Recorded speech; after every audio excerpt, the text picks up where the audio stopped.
Hello folks, man here on the planet. Today trying out the new Vaporfly, the Vaporfly 4. They're only a month or so old. I've just got these in and I wouldn't have bought them. I bought the Alpha Flies not that long ago, just kind of, was it February time, something like that, as a second pair to kind of train in. I was building up towards the marathons in Barcelona. That must have been after Barcelona, sorry. So it was probably about April time.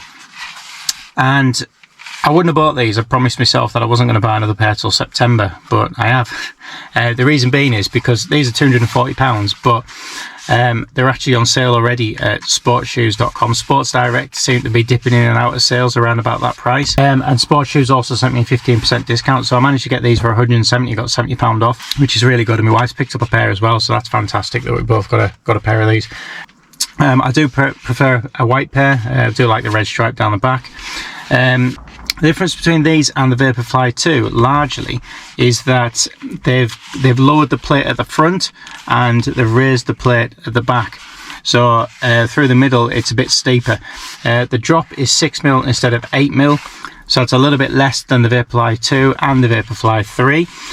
The upper is very similar to the Vaporfly 2 in that it's quite rigid, quite stiff. It doesn't have much play in it, whereas I think the Vaporfly 3 was a bit slack. My initial feeling is that the shoe should be a bit firmer than the Vaporfly 3. The width of the shoe, which is, I really don't like increasing the width of the shoes. The shoe is basically the same, apart from it doesn't have a little edge cut out like it does on the Vaporfly 2 on the side there.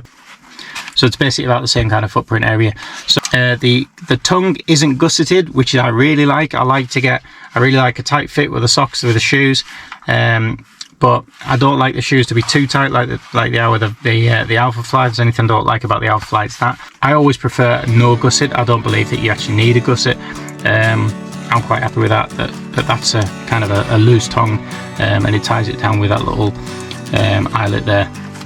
So all in all, I think it's a good shoe. It's very light, much lighter than the previous one. So we're going to run down at the quayside. We get the first lap of the quayside done in the normal Vaporfly 2. And then towards the end I'm going to switch out to the Vaporfly 4 and I'll give you my thoughts on that. So right, speak to you in a bit. See you on the quayside.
Okay, so that's me back from the run. Really good run on the quayside. Today's schedule was 32 kilometres, so that was 2 kilometres at home as a shakeout, warm-up kind of thing, and then down at the quayside for 30 kilometers.